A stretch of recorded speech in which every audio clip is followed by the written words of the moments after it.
नमस्कार बच्चों, online class में आप लोगों का स्वागत है। आज हम आप लोगों को बताएंगे starter of DC motor.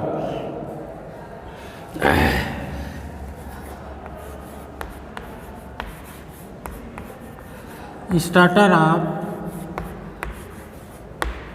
DC motor.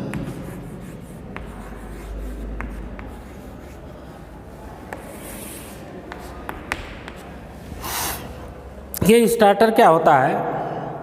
Starter वह वैद्युत युक्ति है जिसकी सहायता से हम सप्लाई वोल्टेज को नियंत्रित करके मोटर को सफलतापूर्वक स्टार्ट करते हैं। अब आइए जो है हम आपको बताएंगे कि स्टार्टर की क्या आवश्यकता है, क्यों हम स्टार्टर का प्रयोग करते हैं। देखिए जो है, जो विरोधी विद्युत वाहक बल होता है वह होता है EB बराबर phi Z N P upon 60A।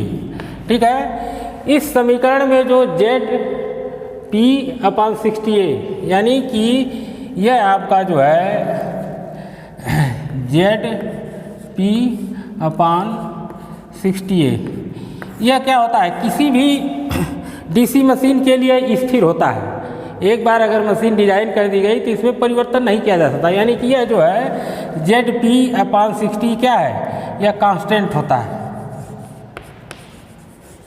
ठीक, तो हम जो है इसके जगह एक कांस्टेंट के रख दे रहे हैं, यानी EB बराबर आपका हो जाएगा के बचा क्या आपका फाई और एन, यानी कि हमारा जो विरोधी विद्युत वाहक बल है वह जो है प्रोपोर्शनल हो जाएगा EB प्रोपोर्शनल फाई एन के, यानी EB किस पे निर्भर करेगा? फ्लक्स प्रतिपोल और मोटर की जो चाल है, जो उसकी गति, उस पर निर्भर करेगा। लेकिन जो है एट स्टार्टिंग पॉइंट, जब हम मोटर को स्टार्ट करने जाते हैं तो क्या होता है? जब हम मोटर स्टार्ट करने जाते हैं तो n बराबर क्या होता है? यह 0 के होता है। जब n बराबर 0 हो गया तो आपका यह क्या होगा? EB बराबर 0।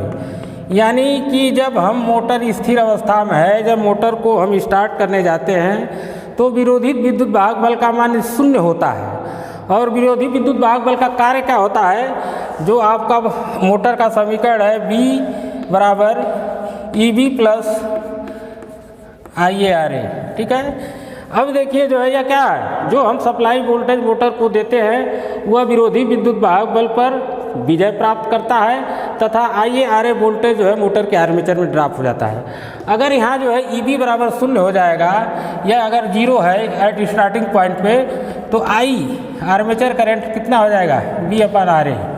ठीक है, और आप ये भी जानते हैं कि जो मोटर के आर्मेचर यानी डीसी मशीन के आर्मेचर का जो रेजिस्टेंस होता है RA, यह जो है आपका लेस देन 1 होता है।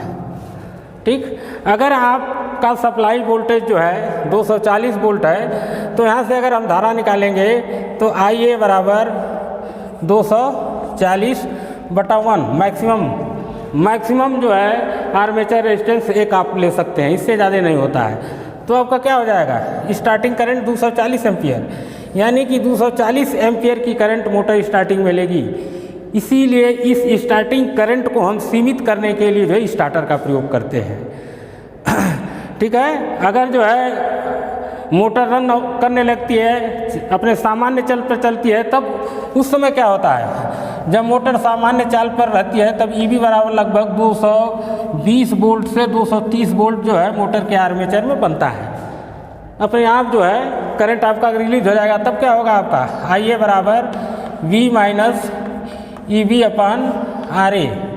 ठीक, अब क्या है? अगर मान लीजिए 240 वोल्ट है सप्लाई और मोटर के आर्मेचर में जो है 220 वोल्ट विरोधी विद्युत वाहक बल बन रहा है और यह 1 ओम है आर्मेचर का रेजिस्टेंस, तो क्या हो गया आपका? यानी रनिंग कंडीशन में यही करंट आपका 20/1 यानी 20 एम्पियर हो गया।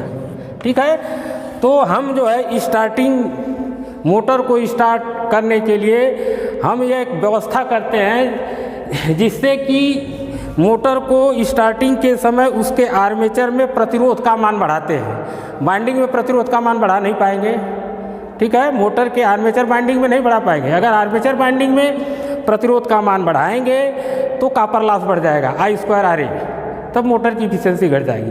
तो हम व्यवस्था यह देते हैं कि केवल मोटर को स्टार्ट करते समय ही उसके आर्मेचर में एक वेरिएबल प्रतिरोध रेजिस्टेंस डाल दें, और जब मोटर अपनी पूर्ण गति प्राप्त कर ले तब उस जो है वेरिएबल प्रतिरोध को जो है मोटर के आर्मेचर परिपथ से काट देते हैं। यही व्यवस्था हम करते हैं आपका जो है स्टार्टर में। अब देखिए जो है स्टार्टर का हम जो है वैद्युत आरेख बना रहे हैं और आपको बता रहे हैं कि कैसे यह कार्य करता है। यह आपका जो है iron piece,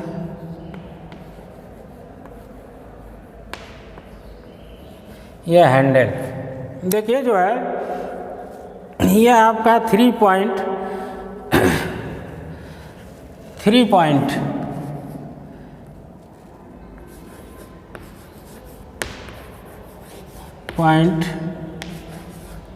DC motor starter है।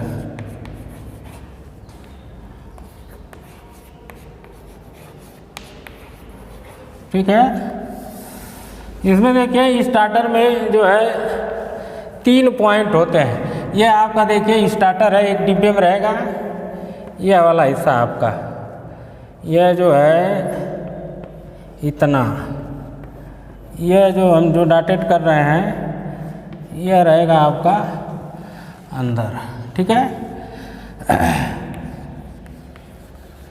तो आप जो है जो स्टार्टर का डिब्बा होगा उस पर लिखा रहता है 3 पॉइंट में, एक होता है L, Z और A। तो जो L पॉइंट होता है उसको हम DC सप्लाई के जो है प्लस यानी लाइन से जोड़ते हैं पॉजिटिव से, और जो Z पॉइंट होता है उसको हम जो है फील्ड के साथ कनेक्ट करते हैं, और जो A पॉइंट होता है वह जो है आर्मेचर से हम कनेक्ट करते हैं, और A2 Z2 को जो है एक साथ कनेक्ट करके हम जो है माइनस में लाकर जोड़ देते हैं। ठीक है, ये देखिए जो है L से जो जुटा हुआ है वह है OLC, ओवरलोड कॉइल। यह जो है मोटर को अतिभार से रक्षा करने के लिए है। ठीक है, यह आपका जो है TP का मतलब ट्रिपिंग प्लंजर, जब मोटर अतिभार में होगा तो इससे जो है आके यहाँ दोनों यह जो है शॉर्ट कर देगा पॉइंट को, इससे जो है मोटर रुकेगी। यह देखिए जो है आपका रबर टेक है, जो मोटर ऑफ स्थिति में आकर यही जो है रुकेगी टेक के ऊपर। ठीक, यह आपका NVC कॉइल यानी नो बोल्ट कॉइल, और इसको होल्डिंग कॉइल भी कहते हैं हम। यह जो है आपका आयरन पीस है, यह जो है जब यह मैग्नेटाइज होगा आपका NVC तो इस आयरन पीस को ऑन स्थिति में जो है पकड़े रहने का काम करता है। इसको हम क्या कहते हैं, नो बोल्ट कॉइल या होल्डिंग कॉइल भी कहते हैं। अब देखिए जो है हम आपको बताएं कैसे मोटर स्टार्ट होगा। सबसे पहले यहाँ आप मेन स्विच को ऑन करेंगे। मेन स्विच को ऑन करने के बाद इस जो है हैंडल को पकड़कर हम यहाँ पहले स्टड पर, पहला स्टड का मतलब यह जो आपका RS है यह है स्टार्टिंग रेजिस्टेंस, यही जो है मोटर के सीरीज में हम जो है जोड़ दिए हैं, मोटर आर्मेचर के सीरीज में। तो जब ही हम हत्थे को पकड़कर पहले स्टड में लाएंगे तो इतना रेजिस्टेंस 1 2 3 ये सारे जो है रेजिस्टेंस मोटर के आर्मेचर में सीरीज में रहेंगे, जिससे जो है हम करंट को जो है सीमित करते हैं। तो यहाँ लाएंगे पहले स्टड पर तो मोटर चलना प्रारंभ होगी, फिर जो है धीरे धीरे हम बढ़ाएंगे, मोटर की गति जो है बढ़ती जाएगी, फिर जो है रेजिस्टेंस कटता जाएगा और मोटर की गति बढ़ती जाएगी।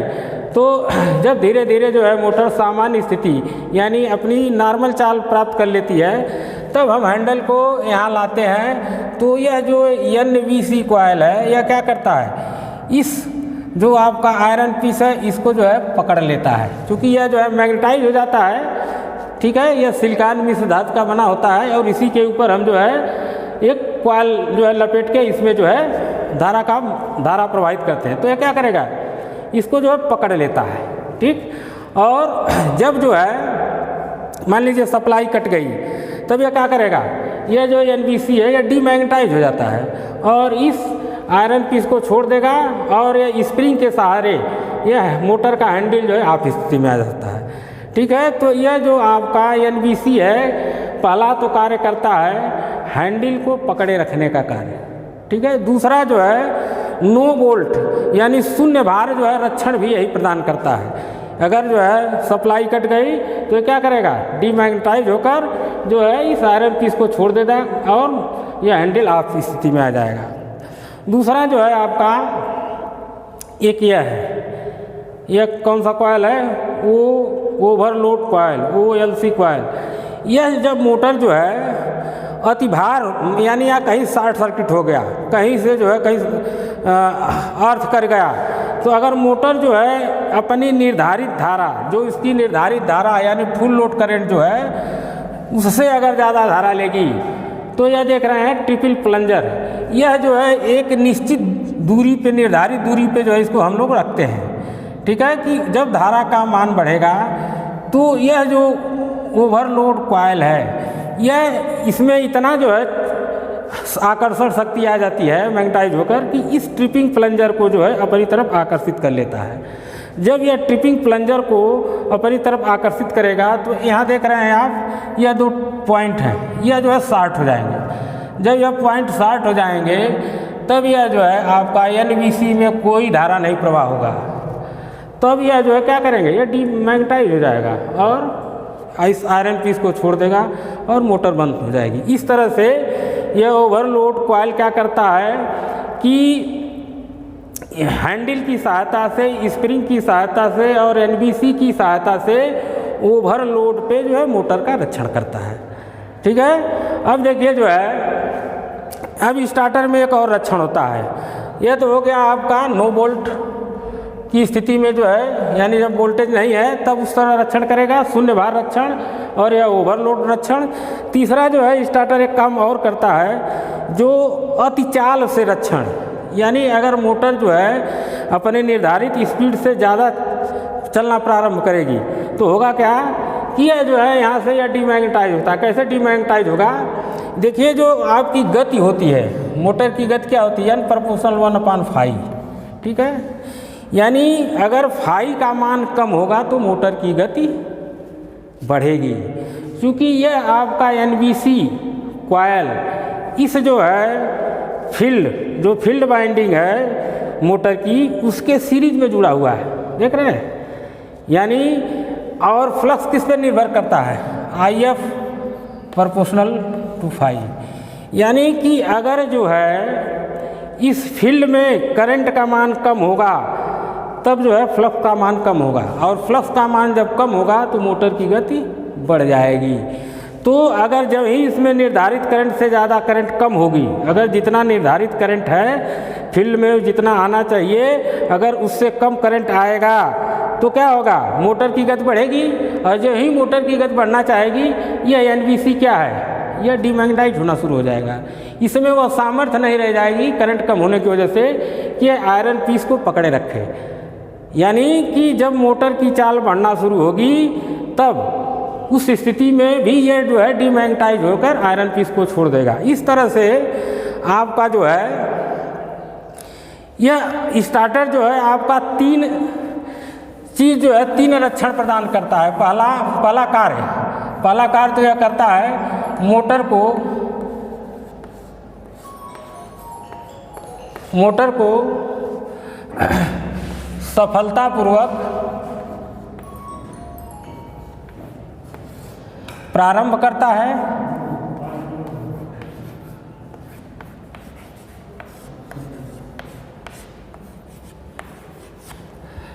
दूसरा स्टार्टर का कार्य हो गया शून्य भार रक्षण और अतिभार रक्षण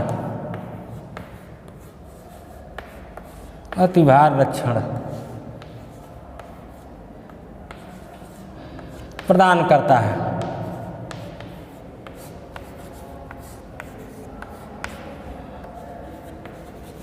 तीसरा जो है अतिचाल, यानी मोटर की गति अगर बढ़ना चाहती है तो उससे भी रक्षा करता है।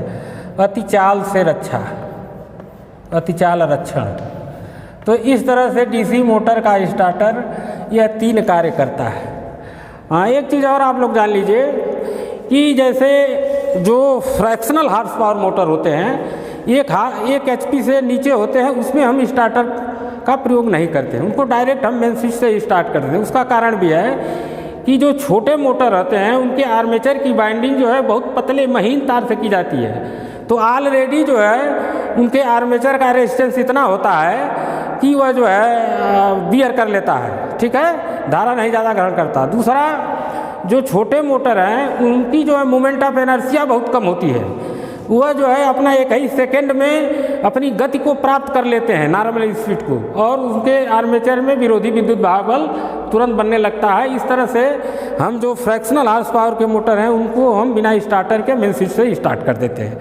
ठीक है बच्चों, नमस्कार, धन्यवाद आप।